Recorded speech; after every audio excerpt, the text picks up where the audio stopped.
Assalamualaikum warahmatullahi wabarakatuh dan selamat sore saudara pemirsa. Dalam menjaga stabilitas perekonomian di daerah, pemerintah telah mempersiapkan sejumlah formula atau upaya, diantaranya adalah menggenjot laju pergerakan pemilik usaha atau UMKM yang kini saat sekarang mendapatkan perhatian khusus. Salah satunya juga adalah dengan memberikan pembinaan, pendampingan, dan juga memberikan kemudahan akses bagi mereka untuk mendapatkan instrumen kredit di perbankan.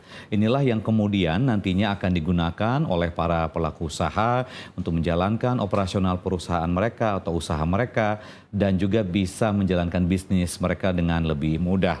Namun pada kenyataannya memang ada beberapa halangan yang ternyata terjadi dalam perjalanan penyaluran kredit ini sendiri, termasuk juga terkait dengan para oknum yang memanfaatkan peluang adanya kredit usaha rakyat yang diberikan yang kemudian menjadi celah untuk kemudian digunakan untuk keperluan pribadi.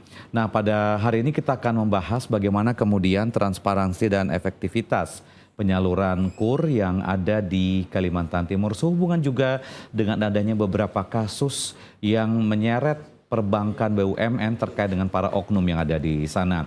Kita akan membahas pada hari ini bersama narasumber yang hadir di studio. Yang pertama saya sapa, beliau adalah Kepala Otoritas Jasa Keuangan OJK Kaltim Kaltara bersama Bapak Misran Pasaribu. Selamat sore Pak Misran. Selamat sore Mas.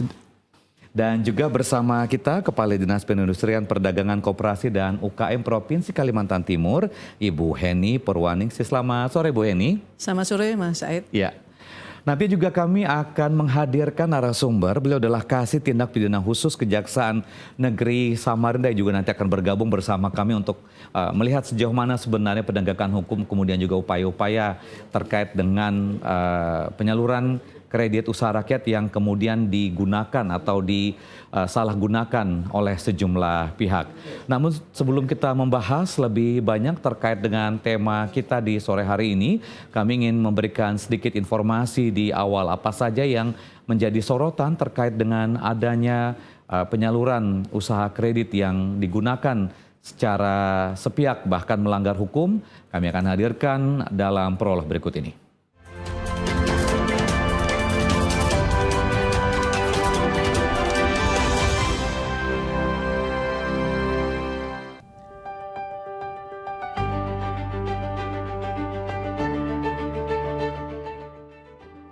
Kredit usaha rakyat atau KUR menjadi salah satu instrumen pemerintah dalam memperluas akses pembiayaan bagi pelaku usaha mikro, kecil, dan menengah.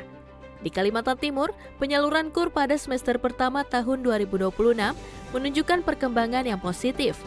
Dengan nilai penyaluran dana mencapai sekitar 1,92 triliun rupiah dan telah dimanfaatkan oleh lebih dari 24.000 pelaku UMKM yang tersebar di 10 kabupaten dan kota.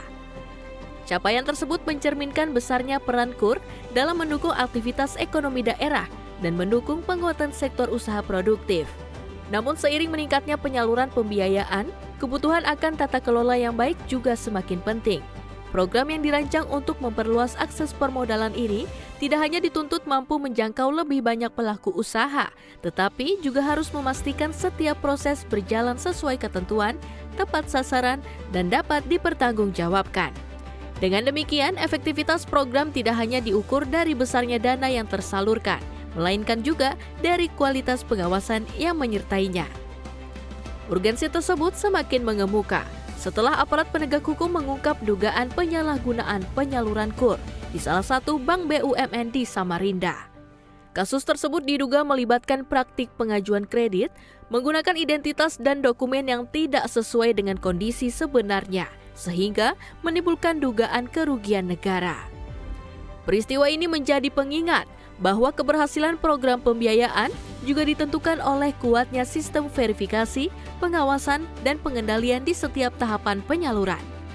Lantas, bagaimana pemerintah daerah bersama para pemangku kepentingan dapat memperkuat tata kelola penyaluran KUR agar semakin transparan, akuntabel, dan efektif ke depannya, serta menutup celah penyimpangan? Saksikan pembahasan selengkapnya dalam Dialog Publika.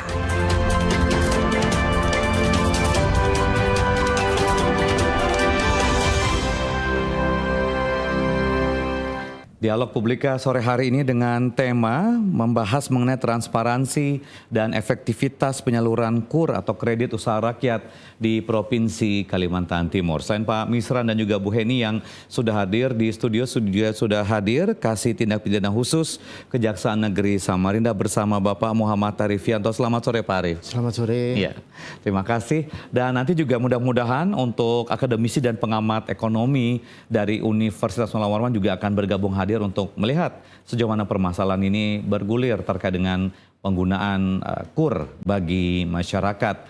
Dan kami juga membuka layanan partisipasi dialog interaktif bagi Anda yang ingin bergabung di 0811 4900 0046 0811 49 000046. Baik, saya akan mulai dari Pak Misran dulu. Pak Misran, terkait dengan OJK, sebenarnya kalau berbicara OJK sudah begitu banyak sekali program upaya terkait dengan perlindungan kepada konsumen, nasabah, mereka yang menggunakan layanan perbankan misalnya. Tapi apa yang OJK lihat dengan KUR ini sendiri yang merupakan program pemerintah yang kemudian dimanfaatkan oleh perbankan untuk membantu UMKM? Tanggapan dari Pak Misran sendiri. Baik, terima kasih Mas Said. Ya. Terkait dengan KUR ini, kalau kita lihat data pengawasan di OJK, ini memang peranannya cukup penting untuk perekonomian daerah khususnya di Kalimantan Timur.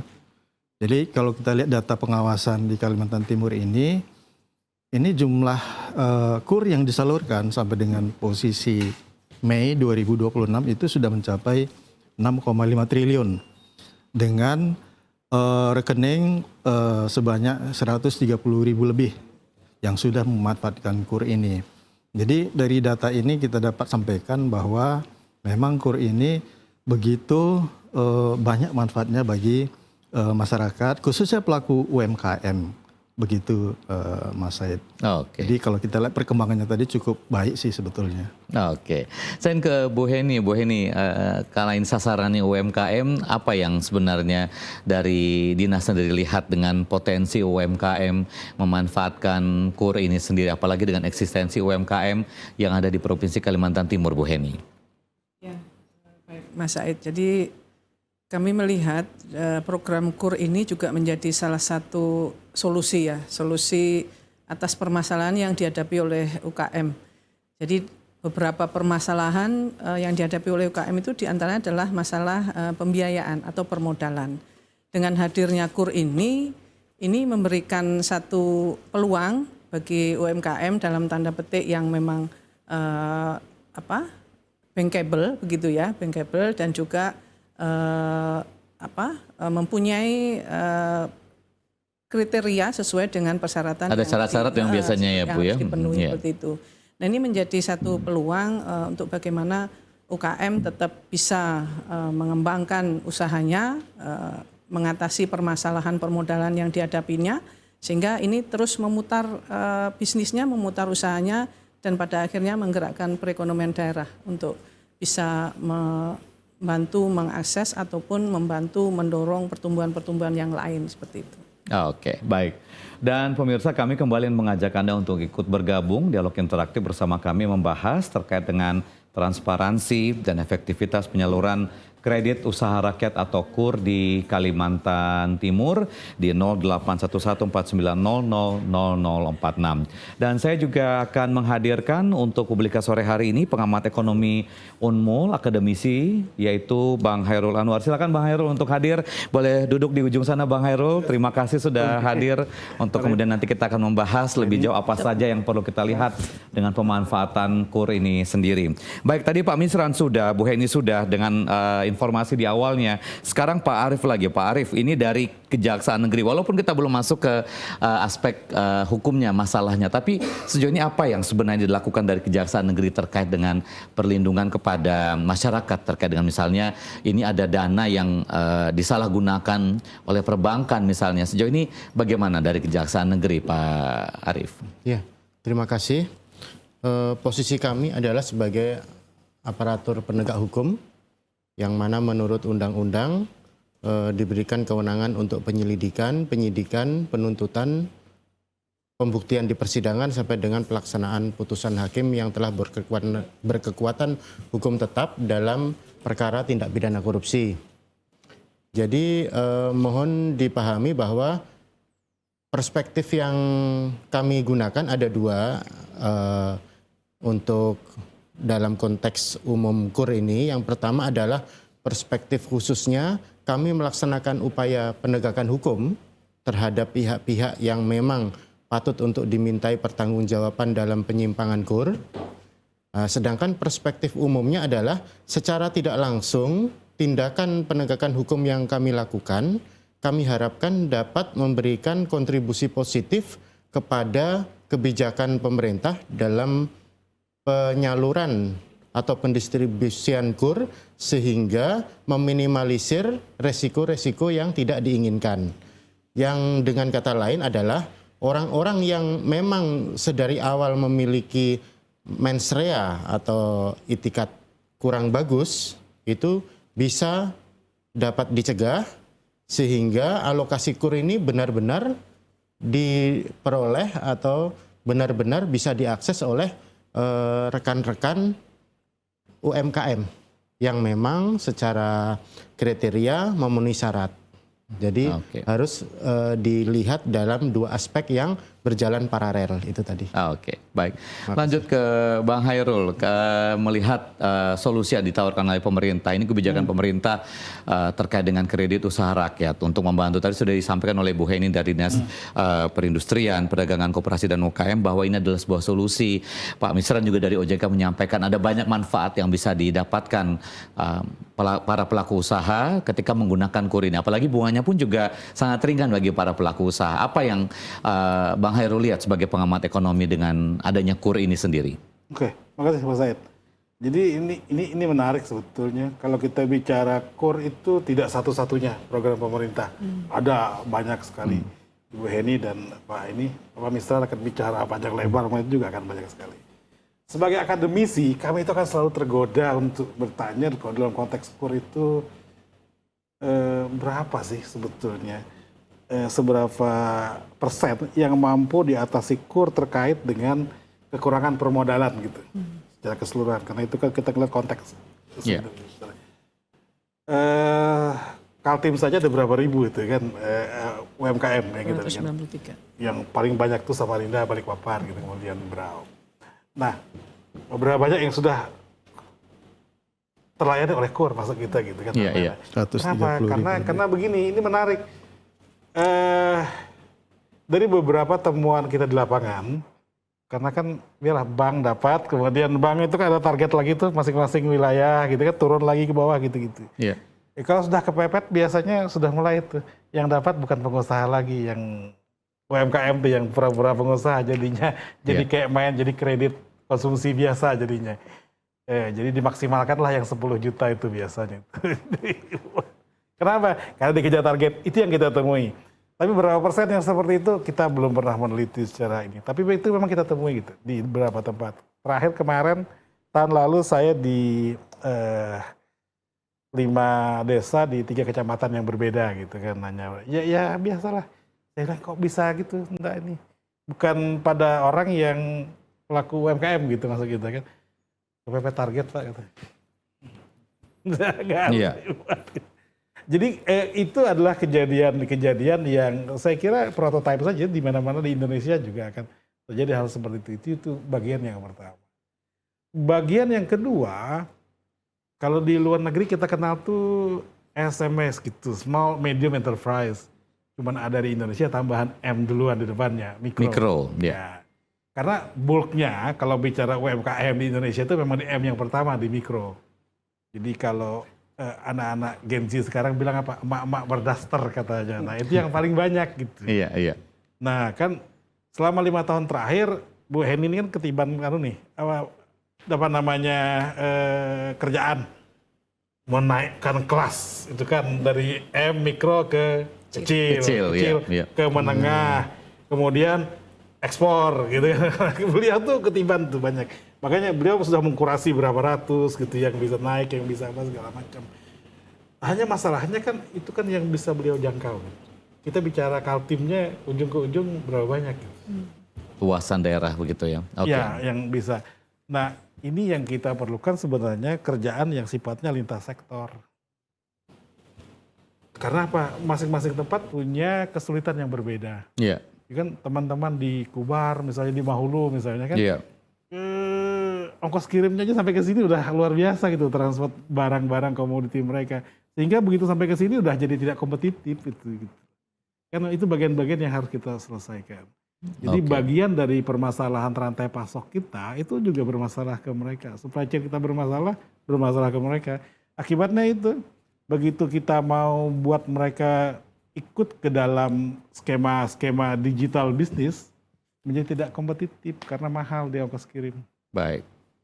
Ya, kita ingin mengajak Anda pemirsa untuk ikut bergabung bersama kami sore hari ini membahas bagaimana kemudian KUR ini dalam pengawasan mengingat juga kondisi yang kemarin sempat terungkap terkait dengan penyalahgunaan dana KUR ini sendiri. Saya ingin ke Pak Misran. Pak Misran, ini kan sebenarnya berbicara masalah tata kelola yang ada di perbankan. Bagaimana tanggapan Pak Misran sendiri ketika melihat bagaimana kemudian perbankan ini yang seharusnya menjadi media yang suportif terkait dengan KUR ini malah memberikan celah yang besar sekali untuk kemudian menyalahgunakan dana KUR ini sendiri, tidak ada usahanya, kemudian datanya pun juga fiktif dan yang lainnya. Apa yang OJK lihat dengan fenomena ini sendiri, Pak Misran? Iya, jadi dalam hal ini perbankan itu memang ada di satu sisi mereka ada target ya untuk penyaluran kredit gitu ya. Dengan target yang itu di mana mereka ekspansi terus untuk menyalurkan kredit dalam volume yang cukup tinggi, ya kan? Apalagi KUR ini kan program pemerintah ada juga targetnya ya. Nah disinilah kemungkinan ada juga peluang atau potensi adanya muncul risiko operasional. Bisa juga nanti ada potensi ada ancaman adanya fraud di situ. Nah dalam hal ini tentunya kita di OJK mengatur melalui regulasi ya, ketentuan. OJK itu sudah mengeluarkan banyak sekali aturan, termasuk mengenai bagaimana penerapan manajemen risiko di bank itu. Nah itu yang diwajibkan kepada bank untuk membuat suatu mitigasi risiko, bagaimana dalam penyaluran kredit itu harus disiapkan mulai dari analisa kelayakan, kemudian bagaimana pencairannya, bagaimana administrasinya, termasuk nanti pada saat monitoringnya. Nah, itu harus diawasi semua. Jadi satu rangkaian proses pemberian kredit itu harus betul-betul bank itu meyakini bahwa itu semuanya berjalan sesuai dengan aturan yang berlaku. Nah itulah perlunya juga tata kelola di situ ya. Nah di tata kelola itu juga kita menekankan juga aspek bagaimana SDM-nya, ya kan? Iya. Karena SDM ini kan bagian penting dari satu rangkaian proses tadi. Karena mereka yang menjalankan bisnisnya itu ya. Nah, harusnya juga dalam satu pengelolaan bank yang baik, khususnya untuk penyaluran kredit itu harus ada segmentasi tugas, ada segregasi. Jangan misalnya dia yang menganalisis dan dia juga yang memutuskan untuk penyaluran kredit, itu harus ada pemisahan tugas gitu ya. Supaya potensi adanya risiko operasional, potensi adanya fraud di situ itu dari awal sudah bisa dimitigasi. Nah itulah aturan-aturan yang terus dikeluarkan oleh OJK.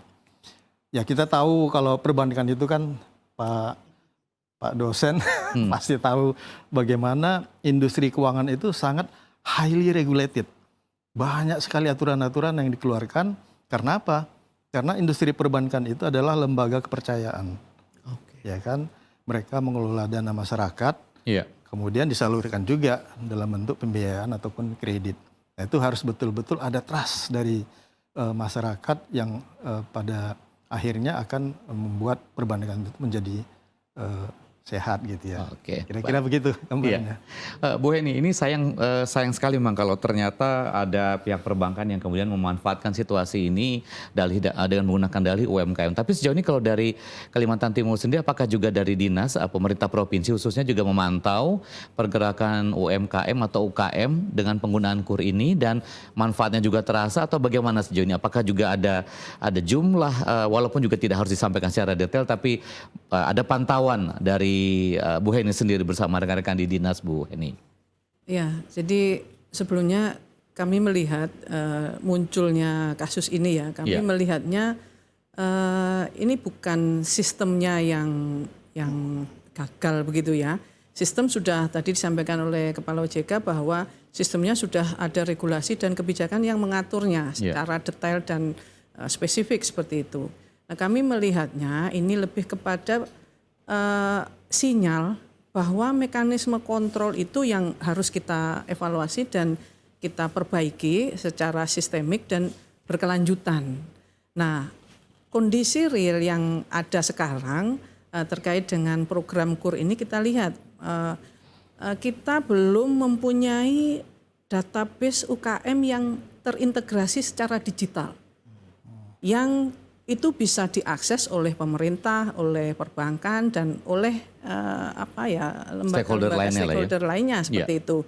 Sehingga kita bisa mendapatkan data khususnya kalau di kami sesuai kewenangan kami kan pertama adalah kewenangan kami itu di fasilitasi akses. Jadi kita mendekatkan antara UKM dengan perbankan, menjembatani itu. Yang kedua adalah terkait dengan pendampingan. Jadi kalau UKM sudah mendapatkan KUR itu kita dampingi agar meminimalisir risiko terjadinya gagal bayar dan sebagainya. Yang terakhir kita sebenarnya juga melakukan pengawasan. Nah, tapi kendalanya yang saya sampaikan tadi, kita belum mempunyai sistem pendataan UKM yang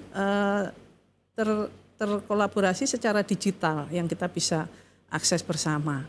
Yang saat ini oleh Kementerian UKM sendiri ini menjadi fokus kebijakan baru yang nanti yang sebetulnya sudah dirilis ya, tapi belum diimplementasikan. Itu adalah sebuah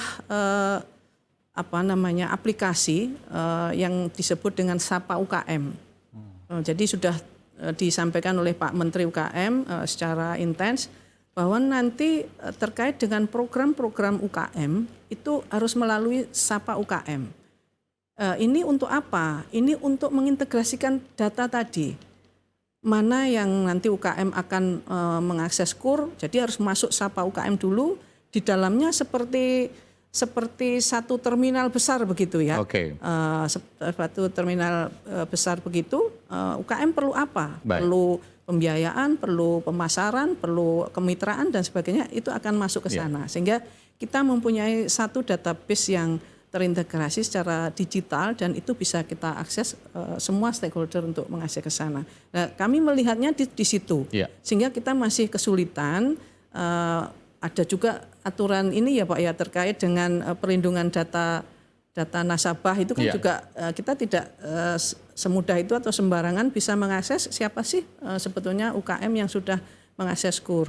Tapi di sisi lain di pemerintah itu sebetulnya juga punya satu sistem namanya SIKP gitu ya, yang itu memang pemerintah bisa mengusulkan atau memasukkan usulan UKM-UKM yang kita arahkan untuk bisa mendapatkan fasilitasi akses KUR. Tapi itu pun juga masih tindak lanjutnya oleh lembaga perbankan itu masih secara manual. Sehingga mana yang sudah terrealisasi, mana yang ditolak, mana yang disetujui itu belum bisa diakses melalui SCKP. Nah sekarang lanjut lagi ke Pak Arief, ini kan penegakan hukumnya Pak, ini kan bermain di ruang digital begitu dengan perbankan yang sebenarnya kalau kita lihat ini perbankan BUMN yang sudah sejak lama, tapi kemudian ada oknum pihak-pihak yang berani bermain di sini. Tadi sudah disampaikan juga sebenarnya Pak Arief, ini sistemnya sudah sangat dibangun luar biasa dengan penguatan perangkat yang sedemikian rupa. Tapi bagaimana kalau dari Kejaksaan Negeri sendiri melihat dan masuk pada ranah penegakan hukum untuk kasus-kasus seperti ini, Pak Arief? Ya, terima kasih. Dalam proses pembuktian kami beracuan kepada juklak juknis internal bank yang menyalurkan KUR ini.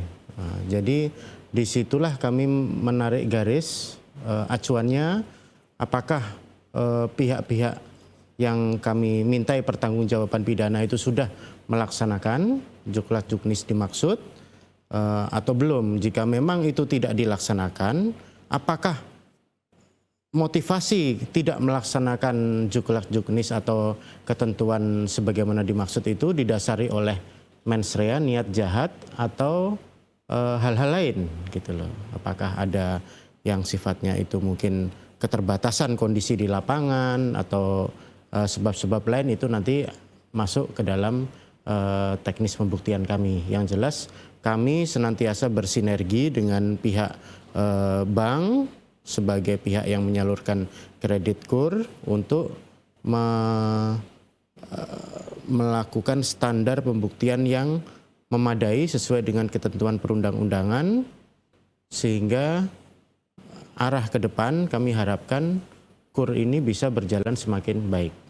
Iya, kontrol dari kejaksaan juga apakah ada di sini, ada intervensi secara khusus misalnya, ataukah pada saat itu temuan ada begitu, Pak Arief? Ya, kami mulai menelusuri ketika kami mendapatkan data dan informasi awal dari pihak penyalur KUR, ya. Iya. Dan sebagaimana diketahui dalam pemberitaan nasional, KUR yang berproses sampai ke ranah hukum pengusutan tindak pidana korupsi itu tidak hanya terjadi di Samarinda, di daerah-daerah lain juga banyak, ya. Bahkan itu berlangsung dari waktu ke waktu. Artinya ada konsistensi dari semua pihak untuk terus mengawal. Sehingga begitu ada kejanggalan atau begitu ada penyimpangan, itu bisa segera disikapi. Baik, Demikian. Bang Hairul, kembali ya, tadi Bang Hairul juga menyampaikan positif dengan hal KUR ini sendiri. Tapi ya itu tadi, kita melihat ternyata ada celah yang dimanfaatkan oleh sebagian pihak, memanfaatkan data palsu, menggunakan identitas palsu, usahanya tidak ada, dananya pun bisa dikelola. Padahal ya itu tadi seperti disampaikan oleh Pak Misran dari OJK, harusnya tahap-tahap itu harusnya dengan orang yang berbeda. Tapi apa yang Bang Hairul lihat dengan kondisi ini ketika KUR ini disalahgunakan, Bang Hairul? Ini memang agak aneh. Jadi kalau kita garis bawahi Pak Misran, beliau betul sekali. Bank itu bisnisnya kepercayaan, bukan duit. Bisnisnya kepercayaan. Jadi sekali bermasalah tuh repot, kecuali kita nggak punya pilihan bank. Sekarang pilihannya banyak gitu kan, sampai ke bank digital pun ada. Sehingga melakukan hal seperti ini sebenarnya risikonya juga besar bagi bank bersangkutan. Cuma masalahnya orang kita ini kan kreativitasnya juga luar biasa. Dan angka 10 juta itu tidak dianggap besar gitu. Sehingga dianggap gampang saja. Nah beliau ini kan baru tahu kalau sudah mulai bermasalah nggak bayar gitu kan. Iya, mulai nyangkut bayarnya.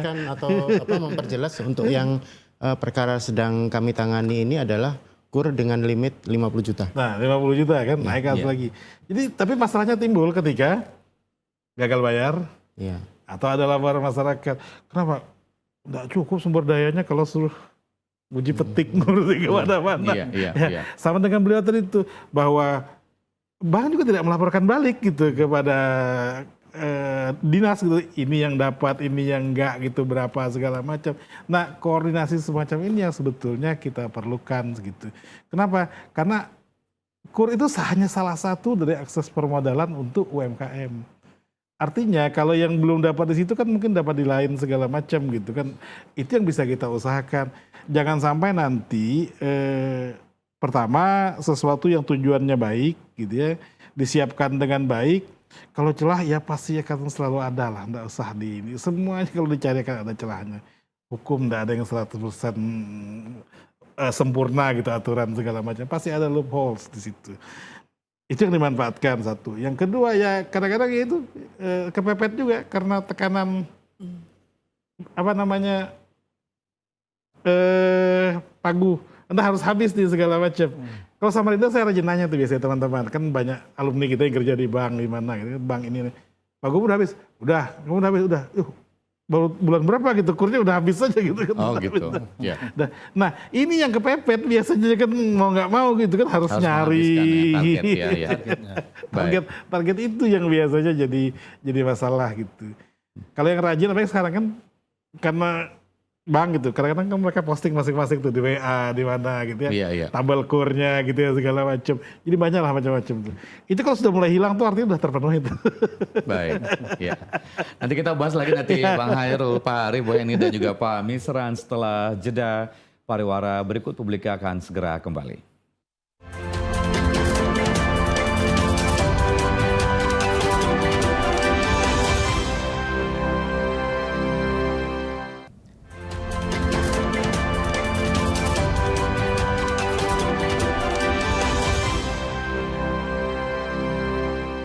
Anda masih bersama kami dalam Publika membahas mengenai transparansi dan efektivitas penyaluran KUR yang ada di Provinsi Kalimantan Timur. Kami juga masih membuka layanan partisipasi bagi Anda untuk ikut bergabung dalam dialog interaktif di nomor telepon 081149000046. Saya lanjut lagi ke Bu Heni. Bu Heni, ini lantas bagaimana Bu dengan kasus yang ada seperti ini, apa yang bisa dilakukan oleh pemerintah Provinsi Kalimantan Timur agar UMKM atau UKM ini bisa mendapatkan KUR yang sesuai, tepat sasaran dan bisa melanjutkan usaha mereka, dan UKM pun juga bisa menggerakkan perekonomian lebih stabil lagi Bu di Kalimantan Timur. Ya, jadi karena memang ya kita sudah melihat dampak dan manfaat dari KUR ini. Dan juga pernyataan dari UKM bahwa KUR ini juga membantu mencarikan solusi terhadap permasalahan permodalan. Tapi ada beberapa hal yang saya sampaikan di awal tadi, ada hal-hal yang harus dibenahi begitu ya. Dan ini memerlukan kolaborasi kalau menurut saya, memerlukan kolaborasi antara pemerintah daerah, kemudian dari OJK, dari sisi pengawasan lembaga keuangannya, kemudian dari sisi perbankannya sendiri, dan juga mungkin akademisi dan stakeholder yang terkait begitu untuk bersama-sama mengawal ini. Saya kira kalau semua sudah duduk bersama merumuskan satu solusi seperti apa mengatasi ini, saya kira juga nanti bisa kita memunculkan bagaimana ada perubahan-perubahan ke arah yang perbaikan ke depan. Tadi saya menyoroti bahwa terkait dengan bagaimana mekanisme kontrol ini bisa diperkuat. Saya yakin OJK dari sisi pengawasan lembaga keuangannya juga sudah ada regulasi yang ketat begitu ya. Kemudian di sisi sanksi pidana dan sebagainya sudah jelas seperti itu. Nah, kemudian dari sisi kondisi eksternal yang memicu terjadinya peluang-peluang untuk penyalahgunaan itu juga sudah bisa kita pahami. Nah, sistem yang sudah ada sekarang mungkin sudah waktunya kita evaluasi untuk bisa bersama-sama memberikan ruang bagi semua pihak itu bersama-sama melakukan kontrol mengawasi. Ya. Dari sisi pemerintah, dari sisi lembaga keuangan, dari sisi OJK, dan juga dari sisi penegak hukum dan sebagainya. Seperti itu. Nah, dari sisi kami kalau terkait dengan kemenangan, kita juga gubernur dan juga bupati wali kota itu punya kewenangan yang saya sampaikan tadi, ada SIKP. Jadi sudah ada sistem yang coba dibangun oleh pemerintah melalui Kementerian Dalam Negeri ini, SIKP. Masing-masing pemerintah daerah itu diberikan hak akses untuk dapat memfasilitasi, mengusulkan UKM yang bankable, visible, dan bankable yang sesuai persyaratan untuk bisa di-input di dalam sistem SIKP itu. Baik. Nah, kemudian dari pihak perbankan bisa melihat ini, dan seharusnya pemerintah diberikan umpan balik. Yeah. Umpan balik itu dalam rangka untuk membantu juga melakukan pendampingan, melakukan program-program pembinaan untuk memastikan, paling tidak memastikan dan melakukan upaya pencegahan agar program pembiayaan atau KUR yang diterima ini tidak gagal bayar atau sebagainya seperti itu. Nah, di sini mungkin ada regulasi lain yang yang memaksa itu belum bisa terrealisasi. Ya, mungkin nanti dari Kepala OJK bisa juga mungkin menjelaskan terkait dengan aturan kerahasiaan data debitur dan sebagainya itu, bahwa itu belum bisa secara terbuka atau maksud saya bukan terbuka, maksudnya itu diberikan masukan kepada informasi kepada pemerintah daerah sehingga bisa mengawal juga terkait dengan pelaksanaan KUR ini. Oke, iya. Dalam penanganan kasus ini sendiri, Pak Arief, apakah ada kesulitan terkait dengan pengumpulan data, bukti, apalagi dengan upaya-upaya ataupun juga langkah-langkah yang dilakukan dari para oknum ini sendiri, Pak Arief? Sejauh ini alhamdulillah proses yang sedang kami laksanakan lancar ya, apalagi terhadap pihak-pihak yang sudah kami tetapkan sebagai tersangka itu sudah kami laksanakan penahanan, sehingga kami harus berpacu dengan waktu menyelesaikan pemberkasan sebelum masa tahanannya selesai. Iya, termasuk mereka yang digunakan datanya secara sepihak begitu, tidak ada usahanya dan data-datanya juga tidak ada asal-usulnya, itu bagaimana itu mereka-mereka itu, Pak Arief? Tetap kami akan ambil keterangannya, kami panggil ataupun kami juga proaktif datang ke tempat mereka, karena banyak juga mereka yang tinggal di pelosok-pelosok pedesaan di luar kota yang tanpa sepengetahuan mereka ternyata KTP-nya kakaknya dipindah oleh para tersangka ini tadi ya. Jadi harus dibedakan antara peristiwa tidak membayar dengan peristiwa pidananya. Terkadang mohon maaf masyarakat rancu. Seakan-akan kalau sudah tidak membayar itu otomatis masuk ke ranah pidana, bukan. Jadi harus digarisbawahi bahwa apa sebabnya tidak membayar itu. Kemudian bagaimana proses permulaan sehingga KUR itu bisa terdaftar dan cair, bisa masuk di permohonan pendaftarannya, sistem banknya sampai dengan proses cair. Nah, kami aparat penegak hukum berfokus kepada perbuatan-perbuatan yang sengaja dengan niat jahat merekayasa sedemikian rupa sehingga KUR itu bisa cair kepada pihak-pihak yang sebenarnya tidak berhak. Seperti itu tolong digarisbawahi. Jadi bukan kami ini aparat penegak hukum dalam konteks penegakan hukum pidana anti korupsi, pengusutan korupsi, memproses orang yang tidak bayar KUR itu salah. Iya. Jadi tolong dipahami oleh seluruh masyarakat supaya tidak rancu. Baik, ya. Demikian. Pemisahan juga kembali masalah kontrol sebenarnya, efektivitasnya, transparansinya. Apa yang biasanya OJK lihat dengan konsep transparansi dan efektivitas penyaluran KUR ini, sehingga nantinya tidak ada lagi hal-hal yang bisa terulang. Walaupun tadi sebenarnya disampaikan oleh Pak Arief, ini sesuatu yang berjalan secara simultan. Di setiap daerah ada saja hal-hal yang dilakukan dengan penyalahgunaan KUR ini sendiri, Pak Misran. Iya, jadi dalam konteks penyaluran KUR ini sebetulnya tadi sudah dijelaskan oleh Bu Heni ya, bagaimana siapa yang berhak menerima KUR itu sebetulnya semua aturannya sudah jelas.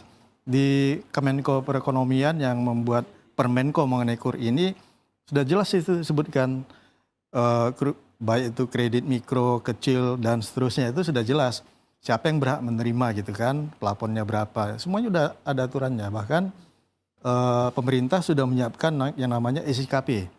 Jadi semua pelaku UMKM yang berhak menerima KUR itu sebetulnya sudah ada di dalam SIKP. Jadi sebetulnya sudah dimitigasi adanya potensi penyalahgunaan KUR ini diterima oleh orang yang tidak berhak gitu kan. Sudah diatur semuanya. Tapi kembali lagi ke tadi yang saya sampaikan bahwa dalam penyaluran kredit itu bukan hanya KUR. Dalam semua jenis kredit yang disalurkan itu ada saja celah yang bisa berpotensi dimanfaatkan oleh dalam tanda kutip orang-orang yang tidak bertanggung jawab. Dalam hal ini mungkin oknum ya. Melihat ada penyaluran kredit yang seperti itu, dia melihat celah lain. Nah, kira-kira bagaimana nih dalam perspektif oknum mungkin ini ya Pak Arief. Mungkin dia tadi meminjam KTP seseorang misalnya. ya kan dalam satu kesempatan dijanjikan misalnya saya pinjam KTP-nya nanti saya kasih uang sekian misalnya. Tapi kan niatnya untuk memanfaatkan KUR tadi karena ada juga harus ada KTP kan di dalam KUR itu. Apalagi kalau prosesnya masih tadi Bu Heni bilang masih ada unsur manual ya. Nah, potensi itu yang disalahgunakan oleh oknum tadi. Nah, di sini juga mungkin dalam hal ini kami juga menyampaikan kepada masyarakat supaya betul-betul hati-hati ya dalam menyikapi ada permintaan yang tidak jelas seperti itu. Itu kan KTP itu kan ranah yang sangat pribadi ya. Iya. Kalau kita serahkan ke orang nggak jelas penggunaannya walaupun kita dijanjikan uang, tapi harusnya kita sebagai masyarakat bertanya-tanya ini untuk apa nih dipinjam KTP-nya, ya kan harusnya. Nah ini juga salah satu yang menjadi concern kami di OJK, bagaimana mengedukasi ya literasi keuangan masyarakat ini supaya baik gitu. Jadi kami di OJK selalu dalam setiap kesempatan di berbagai daerah di Kalimantan Timur maupun di Kalimantan Utara sebagai wilayah kerja kami selalu menyampaikan tuh ke masyarakat, hati-hati dalam menjaga data privasi, data kerahasiaan tadi ya. Kan itu sangat private ya. Jangan sembarangan ngasih KTP kepada orang yang tidak jelas gitu. Itu selalu kita edukasi. Karena dengan literasi yang rendah, itu dengan mudahnya mereka akan menjanjikan dapat uang sekian. Iming-iming begitu ya. Iming-iming gitu. Nah inilah kita coba terus mengedukasi masyarakat supaya lebih hati-hati, cerdas di dalam mengelola keuangan dia ya. Kalau misalnya sudah cukup mampu ya untuk apa kasih KTP ke orang lain, dijanjikan dapat kredit misalnya, nanti KUR dapat sekian, tapi pada akhirnya kan enggak disalahgunakan gitu, pinjam namanya saja atau KTP-nya saja. Nah hal yang seperti ini menjadi concern kami di OJK untuk terus melakukan edukasi supaya tingkat literasi masyarakat itu terhadap keuangan itu semakin baik terus menerus gitu ya. Oke. Bang Hairul, apa yang perlu dilakukan oleh pemerintah dan juga stakeholder lainnya terkait dengan KUR ini sendiri agar ada kepatuhan di sana, ada kepercayaan yang dibangun, karena ini kemudian kembali ke kepercayaan. Nah, tadi sudah disepakati bahwa perbankan itu adalah bisnis kepercayaan sebenarnya. Bagaimana Bang Hairul melihat agar kondisi ekonomi kita ini tidak kacau balau maret-maret karena sudah seperti ini, begitu kemudian kepercayaan kepada perbankan menurun. Silakan Bang Hairul. Oke Mas, pertama bahwa ini ada kebutuhan terhadap KUR, itu tidak bisa dihindari. Bahwa memberikan manfaat positif, ya tidak juga, udah clear gitu semua gitu kan. Aturannya banyak, udah cukup. Hanya kita ini seringkali ada dibuat sih gitu ya. Di BI juga ada tuh, OJK juga ada, apa segala macam. Itu nggak ada nyambung ke kita. Jadi kalau buat digital harusnya, kayak Pak Arief juga punya akses tuh. Sama-sama. Aksesnya tentu saja dengan kadar yang berbeda, karena kepentingannya juga berbeda. Jadi kalau dari Dinas Perindustrian, Perindakop, KUPM gitu, provinsi, kabupaten kota kan bisa masukkan tuh. Itu kan harusnya kan jadi prioritas pertama untuk mendapatkan. Satu, kedua juga di laporan satu di situ gitu loh, bahwa ini dapat, ini enggak, ini dapatnya kenapa gitu, ini kenapa, ada statusnya di situ. Atau yang mereka dapatkan di luar yang diajukan oleh instansi, silahkan saja no problem gitu kan, tapi dimasukkan di situ sehingga statusnya jelas. Tahu kenapa? Pertama, kita bisa memantau semuanya, mau mengawasi, mau mendampingi, mau apa segala macam. Jadi digitalisasi digitalisasi semuanya, itu jangan terputus gitu loh, tapi nyambung gitu, itu satu. Yang kedua, itu penting. Pak Misran di OJK, teman-teman di BI kan juga bisa ngelihat gitu, sampai di mana kepatuhan perbankan dengan prosedurnya juga bisa dicek kan. Dan Mas Arief dengan teman-temannya kan bisa tuh, kadang-kadang bisa melakukan uji petik sendiri tanpa harus ini kan, misalnya satu cek betulan enggak prosedurnya jalan nggak di bawah ini, jalan nggak apa segala macam. Kenapa? Karena bank itu jelas aturannya. Ada orang datang minta gitu, yang appraisalnya beda sendiri nanti kan, yang approve-nya beda sendiri, yang mencairkannya beda sendiri gitu kan. Lah tapi kan dalam satu lingkup. Yang kerjasama bertahun-tahun, 2 tahun, 3 tahun tuh, jadi kalau kerjasama tuh jadi lancar. Dilakukan itu, tidak sendiri begitu itu ya. Satu. Yang kedua, ya memang dasar yang nakal juga memang dari awal sudah mengatur, memang bukan pebisnis. Sistemnya sudah emang mau baik-baik saja, tapi memang ada orang SDM-nya emang ya, mau oknum. memanfaatkan gitu loh KUR itu. Apa itu? Ya kelemahannya apa KUR itu? Niatnya baik semua, yang di situ itu masalahnya. Jadi niat baik itu yang dipakai gitu untuk dimanfaatkan itu. Yang mana yang dikejar? Yang pertama yang besar dulu biasanya 50, baru yang 10 biasanya. Nah celakanya kan gitu-gitu itu susah. Nunggu gagal bayar dulu baru ketahuan gitu apa-apanya segala macam. Atau ada yang melaporkan. Ini masalahnya. Jadi kalau yang uang betulan itu nggak ada masalah. Ini kan masalahnya yang memang dari awal niatnya memang mau ngakali uangnya aja gitu. Nggak dipakai usaha, nggak dipakai apa. Purely apa? Kriminal kan gitu kan, nggak ada ininya. Kalau yang pengusaha tuh clear, kalau dia nggak bisa bayar, dia datang kok ke bank tuh kemana-kemana lapor gitu. Iya. Minta perpanjangan apa segala macam. Itu hal yang biasa kita temui. Tapi kalau yang kriminal kan nggak. Udah cair duitnya, kabur. Iya. Dan sejauh ini Bu, ini pemanfaatan KUR sudah seberapa maksimal kalau misalnya nih, walaupun ini memang datanya tidak terakses secara digital, tapi setidaknya apakah kemudian Ibu Heni bisa melihat ada pelaku UMKM yang merasakan manfaatnya dan usahanya sudah mulai berkembang misalnya Bu Heni?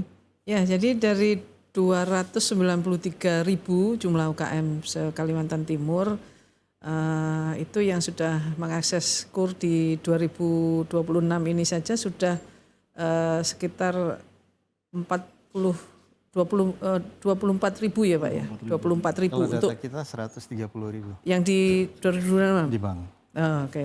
Jadi sudah ini ya. Ini termasuk itu juga yang saya sampaikan. Realisasi terkait dengan penyaluran KUR itu, apalagi data penerima KUR itu yang belum ada sistem yang tersinergi dengan baik, terdigitalisasi dengan baik, sehingga bagaimana perkembangan KUR itu yang mungkin harus kita pikirkan untuk bisa diakses oleh semuanya seperti itu.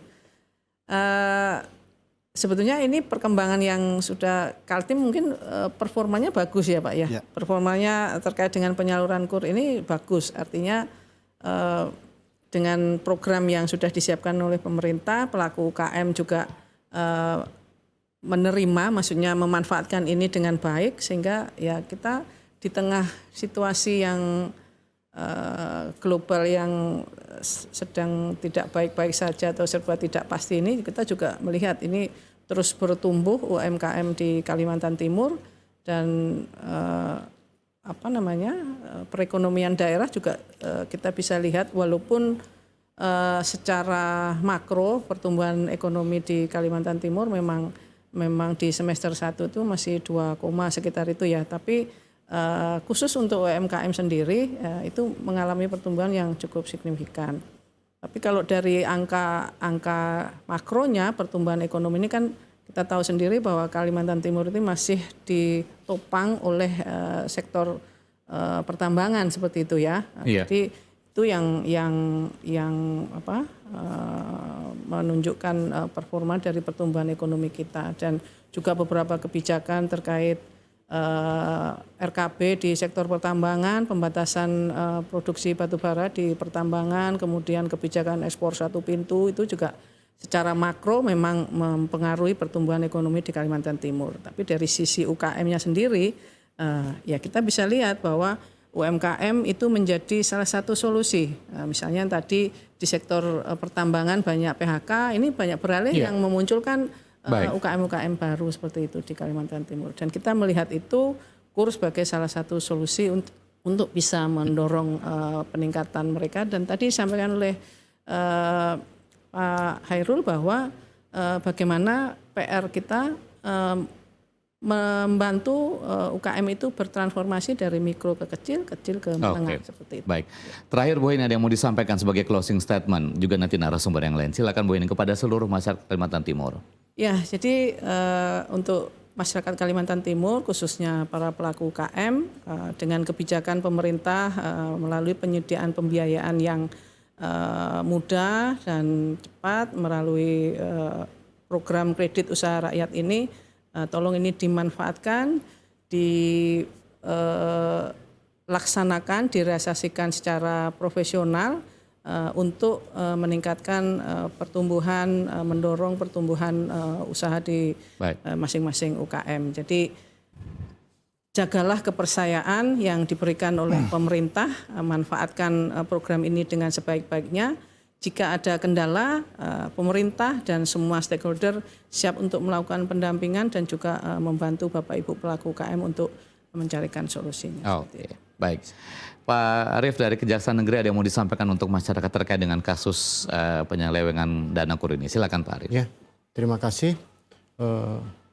Pada prinsipnya Kejaksaan Negeri Samarinda siap bersinergi dengan stakeholder terkait untuk mendukung seluruh program-program pemerintah negara, khususnya dalam penguatan UMKM, termasuk dalam konteks penegakan hukum ini adalah muaranya supaya KUR ini dan skema-skema yang lain yang memang diperuntukkan untuk UMKM bisa benar-benar diakses dan diperoleh oleh saudara-saudara kita UMKM, sehingga pihak-pihak yang tidak bertanggung jawab apalagi yang memiliki niatan-niatan jahat tertentu itu tentu kami tidak segan untuk menindak secara hukum. Oke, baik, terima kasih. Bang Hairul, ada yang mau disampaikan singkat sebagai closing statement Bang Hairul mengenai KUR dan kasus yang bergulir? Pertama bahwa pada teman-teman pelaku UMKM, saya masih sering memang keluhan di medsos, di mana jangan ngeluh di medsos. Kalau memang merasa kekurangan modal, datang ke bank, tanya skema kredit pemerintah. Karena tidak hanya KUR, banyak skema yang lain. Iya. Yang pertama. Yang kedua, datang ke Perindakop, kabupaten, kota, provinsi, tanya. Mereka punya pengetahuan untuk itu skema dan segala macam. Yang pertama. Yang kedua, kalau sudah dapat ya pakai buat bisnis, jangan pakai buat konsumsi. Ini juga kadang-kadang ngaco juga. Pulang dari bank, pinjol yang datang gitu. Pulang dari bank, online-nya dulu. Digital. Jangan gitu. Kalau dipinjam dapat KUR ya manfaatkan untuk bisnisnya gitu. Semaksimal mungkin gitu. Terus yang ketiga, bisnis bermasalah juga jangan diam gitu. Jangan diam, karena pemerintah juga menyiapkan perangkat-perangkat untuk membantu kalau bisnis Anda bermasalah. Jadi maksud saya adalah bahwa semuanya sekarang berusaha menggenjot perekonomian, terutama teman-teman di UMKM. Jadi manfaatkan peluangnya gitu agar hasilnya jadi maksimal untuk kepentingan masing-masing. Baik, terima kasih Bang Hairul. Pemisaran dari OJK untuk seluruh masyarakat Kaltim Kaltara. Ada yang mau disampaikan mengenai KUR dan kasus yang bergulir sekarang? Silakan Pak Misran. Baik, kepada masyarakat Kaltim dapat kami sampaikan bahwa penyaluran KUR di Kaltim ini sudah berjalan baik. Ya, terbukti dari total exposure KUR di Kalimantan Timur 6,5 triliun dengan pengguna sebanyak 130.000 lebih yang menggunakan KUR ini dengan tingkat risiko kredit yang relatif rendah. Ya, jauh di bawah 5%. Jadi ini sudah berjalan dengan baik. Jadi kepada pelaku UMKM di Kalimantan Timur, silahkan dimanfaatkan KUR ini dengan sebaik-baiknya karena ini adalah satu pilihan yang sangat baik bagi pelaku UMKM karena bunganya juga relatif terjangkau ya dibandingkan kredit yang lain dan ini sangat-sangat membantu kepada pelaku UMKM. Itu yang pertama. Yang kedua, kepada masyarakat agar lebih hati-hati apabila ada oknum ya dari bank yang coba-coba menawarkan, menjanjikan keuntungan tertentu tapi dengan iming-iming pinjam KTP misalnya. Itu kita harus lebih cerdas. Jangan sembarangan memberikan privasi kita kepada orang yang tidak bertanggung jawab. Apabila ada dari kita masyarakat Kalimantan Timur yang mengalami hal itu, tolong segera laporkan ke OJK. Kami ada kanal-kanal pelaporannya, silahkan. Atau kalau tidak, ke polisi juga bisa dilaporkan. Supaya KUR ini dapat dimanfaatkan oleh masyarakat dengan luas. Dan yakinlah bahwa memang KUR ini adalah satu hal yang sangat bermanfaat bagi masyarakat Kalimantan Timur. Baik, Pak Misran terima kasih untuk waktunya. Bu ini juga terima kasih Pak Arief, Bang Hairul juga terima kasih untuk insight-nya pada hari ini. Dan pemirsa demikianlah Publika sore hari ini membahas mengenai bagaimana efektivitas dan transparansi penggunaan KUR. Selain memang KUR ini diberikan kepada para pelaku usaha, dimanfaatkan sebesar-besarnya untuk bagaimana mereka menjalankan usaha mereka. Tapi juga tadi sudah banyak sekali perbincangan kita bagaimana kemudian akses digital lah yang sebenarnya perlu kita jaga, kehati-hatian terkait dengan informasi, data, dan bagaimana kita lebih aware dengan literasi keuangan dan juga lembaga keuangan termasuk perbankan dan yang lainnya. Mudah-mudahan ini bisa menjadi semangat dan kesadaran kita bersama untuk lebih berhati-hati lagi dalam pengelolaan ekonomi dan keuangan kita khususnya di ruang digital. Terima kasih, saya Said Hussein mewakili seluruh kerabat kerja yang bertugas. Mohon undur diri dari hadapan Anda. Selamat sore. Wassalamualaikum warahmatullahi wabarakatuh dan sampai jumpa.